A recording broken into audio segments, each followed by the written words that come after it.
Good Morning Business, le grand entretien.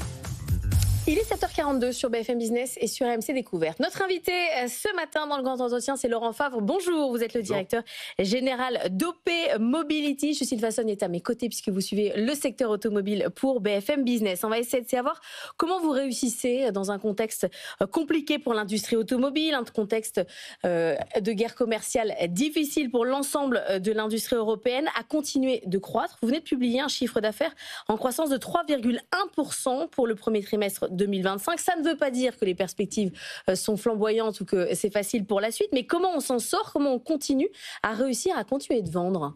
On continue de vendre parce que nos clients continuent à produire, c'est quand même la bonne nouvelle. En tout cas, sur le premier trimestre, la production a été plutôt dynamique. Et puis parce qu'on a eu une stratégie depuis plusieurs années de se diversifier géographiquement, donc dans tous les pays du monde, dans toutes les régions du monde, avec tous les clients, les traditionnels, et puis avec les constructeurs automobiles qui marchent bien actuellement, qui sont les nouveaux arrivants. Donc c'est le résultat de cette stratégie de ces dernières années, d'être mieux équilibré pour affronter un marché qui se transforme, qui se matérialise dans les chiffres du premier trimestre. Justine, du côté de l'ensemble du secteur, chez les équipementiers automobiles, le contexte est un peu morose. Morose, c'est le cas de le dire. La filière des équipementiers français dit même que la filière peut disparaître, que 10 000 emplois sont menacés en France. Est-ce que vous partagez cette inquiétude, Laurent Favre ? Alors, ça dépend de la taille des équipementiers. Quand on parle des petits équipementiers, il faut garder en mémoire que l'année dernière, en France, on a produit aussi peu de voitures qu'en 1962. C'est-à-dire qu'on est en 2024 au niveau de 1962. La baisse de la production française, c'est 40% depuis 2019. Donc les petites entreprises qui n'ont que le marché français, j'allais dire, pour vivre, évidemment, sont en très, très, très grande difficulté. Donc la France, moins 40% par rapport à 2019, l'Europe, moins 20%, alors que le marché mondial est plus ou moins stable par rapport à 2019. Ça montre un décrochement de la France et de l'Europe. Et donc, pour les petites entreprises qui sont 100% françaises, évidemment, une souffrance très, très importante. Mais nous, la France, ça représente 5% de notre chiffre d'affaires. C'est 2% du marché mondial. Mais donc, notre plus gros pays, c'est les États-Unis. On est très présent partout dans le monde. Donc, ça nous permet d'amortir ces difficultés qu'il y a actuellement en France et en Europe. Aux États-Unis, 12 usines. En Chine, 37 usines.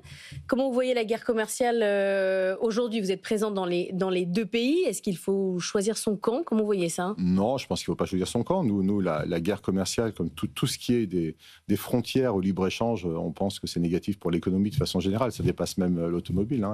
La croissance mondiale, la possibilité d'avoir des produits technologiques qui sont accessibles pour un plus grand nombre, ça passe par zéro barrière douanière, j'allais dire, donc par le libre-échange. C'est ça qui a fait quand même un modèle qui a réussi ces dernières années. Donc on voit un risque, évidemment, sur l'économie de façon générale. Mais vous êtes touché, vous, directement ou pas ? Parce que puisque vous produisez local. On est très peu touché directement, parce qu'aux États-Unis, on fait 2 milliards de chiffre d'affaires, on produit 90% de ce qu'on vend aux États-Unis. Donc nos produits ne passent pas franchissent pas la frontière.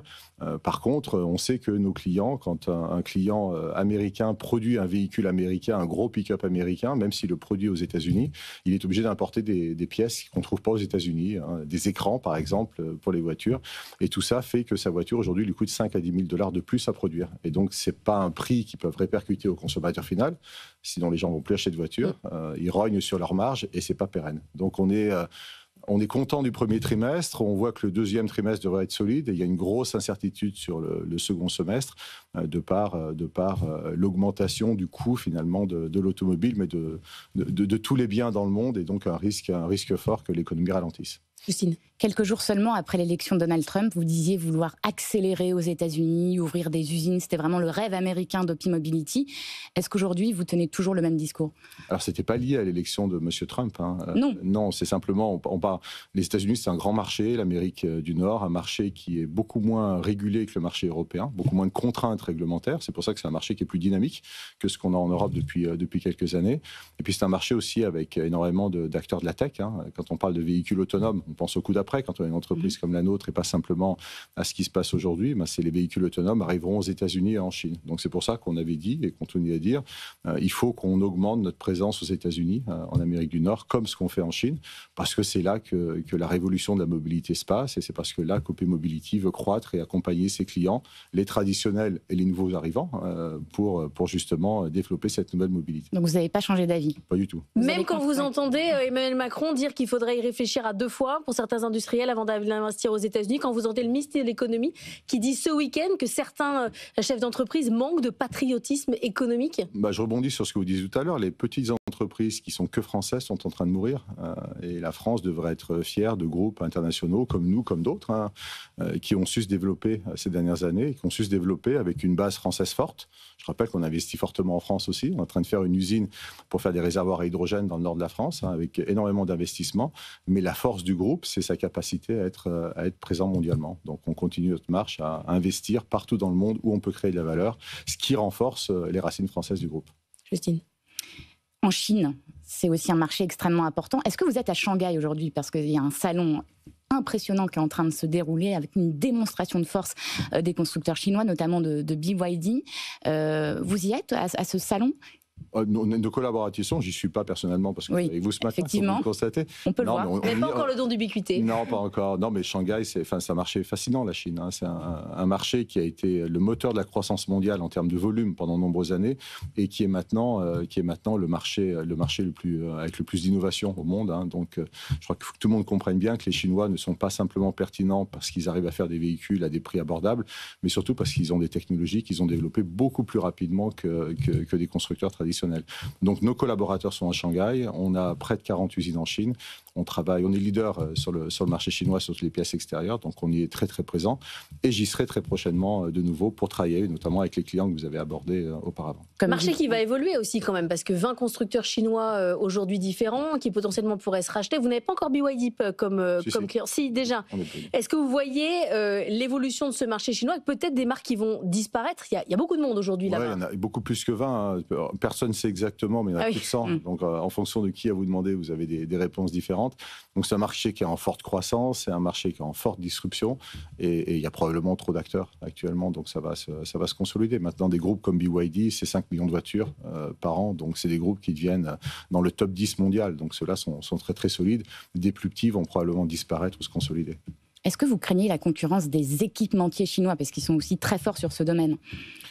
Alors, on ne craint pas la concurrence parce qu'un groupe comme le nôtre a toujours eu des concurrents venant de différents pays. Les équipementiers chinois sont déjà présents en Europe, aux États-Unis depuis très longtemps, donc c'est pas nouveau. Donc on les affronte, ils nous obligent à nous améliorer, donc on ne craint pas cette concurrence, bien au contraire, ça nous oblige justement à rester en éveil et puis à s'améliorer sans cesse. Quand vous travaillez aujourd'hui avec la question des droits de douane, vous dites à vos équipes, on attend, on réfléchit, on a des projets qui sont en pause. Comment on arrive dans cette incertitude totale à construire une stratégie? Ouais, c'est la plus grosse difficulté, parce qu'on a un premier trimestre qui est solide en termes de ventes. On voit des ventes dans les prochains mois qui devraient être solides également. Par contre, on est conscient du fait que quand l'économie risque de ralentir, quand le FMI ou les grandes banques américaines disent la croissance mondiale va être affectée, ça veut dire que la consommation va probablement baisser au deuxième semestre et potentiellement la vente de voitures et donc notre activité.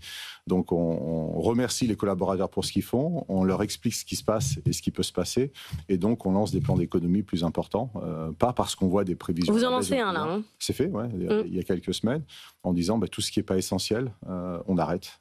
Mais c'est quoi qui n'est pas essentiel? Des prestations extérieures. On a toujours plein de prestataires, des actions de marketing. On réduit fortement les voyages. On revoit notre politique d'investissement en se disant tout ce qui est un investissement essentiel, on le fait, mais tout ce qui n'est pas vital pour cette année, on le repousse. Donc on préserve l'entreprise parce qu'on pense que le deuxième semestre risque de voir un ralentissement de l'économie mondiale. Ce n'est pas que l'automobile, c'est l'ensemble de l'économie mondiale, de la consommation. Et donc, on se prépare à un ralentissement de la façon la plus sereine possible, mais on n'attend pas les signes de nos clients pour le faire.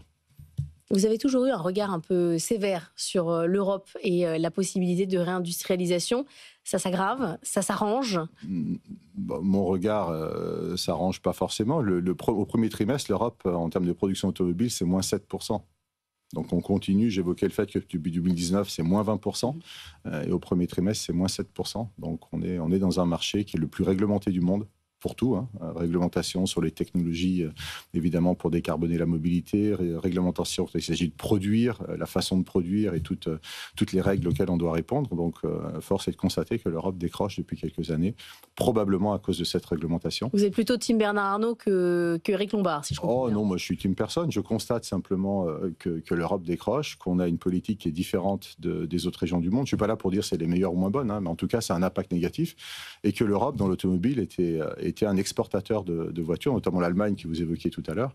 L'Allemagne exporte de moins en moins, parce que l'Allemagne n'est pas compétitive, parce que les coûts de l'énergie, parce que tout ce que j'expliquais auparavant. Donc tout ce qu'on a créé en Europe de surréglementation entache notre compétitivité. Et ça se traduit malheureusement par les chiffres de production qui sont à la baisse. Et c'est maintenant la Chine qui est le plus gros exportateur. Maintenant, il ne tient qu'à nous de réagir et de s'adapter à ça. Justine. Est-ce que le plan d'Ursula von der Leyen sur l'automobile vous a convaincu? C'était il y a à peu près un mois. Nous, ce qu'on a apprécié, c'est le fait qu'il y ait une prise de conscience, visiblement, de se dire que sur l'automobile, comme dans d'autres secteurs, il y avait un décrochage de l'Europe par rapport aux autres. Hein. Je pense qu'il faut toujours se comparer à la compétition. C'est ce qu'on fait dans une entreprise comme OP Mobility. Maintenant, il y a une question de vitesse également. Si on veut avoir un impact, il faut aller vite. Donc, c'est probablement ce qui manque encore. L'intention est probablement là, mais la vitesse... Il y avait la question quand même de pousser les achats locaux, de mettre un pourcentage d'achats locaux auprès des constructeurs automobiles. Ce qui existe en Chine depuis toujours. La Chine a eu cet essor fantastique, notamment dans l'automobile, parce qu'il y a 30 ans, ils ont attiré l'ensemble des acteurs en disant si tu veux avoir une part du gâteau du marché automobile chinois, il faut produire sur place, il faut mettre de la valeur ajoutée sur place.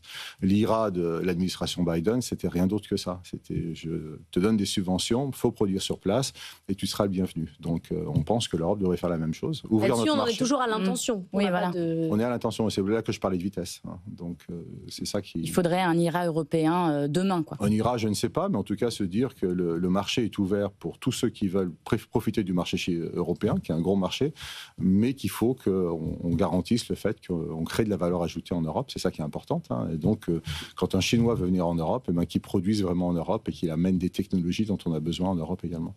Merci beaucoup Laurent Favre d'être venu ce matin dans la matinale de l'économie.